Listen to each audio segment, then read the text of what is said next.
Thank you, sir.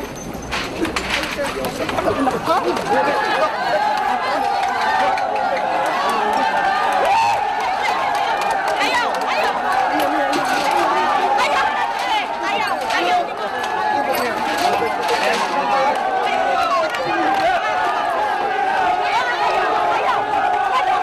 Kasi may kinausap na ako na tao.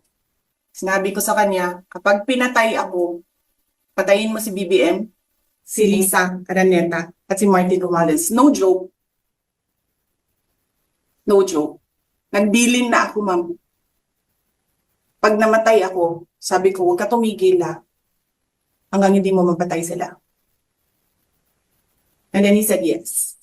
Rental of transport vehicles, rentals and Sa next question ko po, sa date ng liquidation report, date na lang to date na lang ng liquidation report ng OVP, Madam Chair. Para sa period ng December 21 to 31, 2022, sinubmit ito noong January 10, 2023. But the certification date was January 10, 2022. At ninotarize ito ng January 16, 2023. Maaari po bang ipaliwanag ito ng OVP, Madam Chair? Madam Vice President.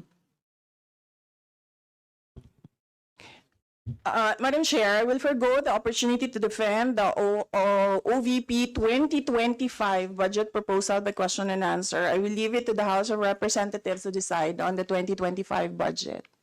Honorable Brosas. Dates, Madam Chair. So ayaw tayo sagutin at sa harap ng publiko. Ang publiko po ay may karapatang malaman ito, kaya po tayo nagka-question kaugnay dito, Madam Chair.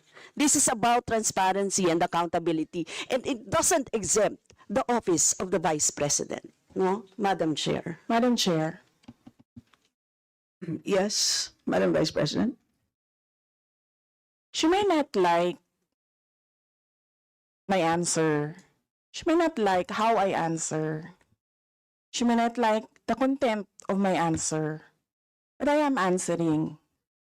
I do not have to answer to her. If I want to answer to the people, Yes, we note that, Madam Vice President. if I want You to may answer to the people, You may proceed, Honorable Brosas. Madam Chair, Madam we Chair, are kailangan already pong cooperating with the Supreme Court Madam Chair, cases ang and the dokumentong Commission on ipinapasa sa Audit. opisyal ng gobyerno, Madam Chair. I believe yun po ang kailangan natin gawin, sa isang simpleng mamamayan, kapag Madam nagkamali ka ng kahit isa sa Diba? board na sasagutin, Please wait Madam to be Chair. acknowledged. Yes, Honorable Brosas, please Yes, proceed. nagpapasa tayo Diba, ng application. Kailangan tama ang nakalagay, Kung hindi Madam nila naman Chair. gusto kung paano Ipapaulit sa'yo kapag nagkamali, sumasagot ganyan din ang ako. gobyerno. Wait to be acknowledged, Diba? Madam Vice President. Isa-isa lang Hindi po tayo, naman tayo pwedeng sabihin nyo na nagkakaintindihan. hindi ako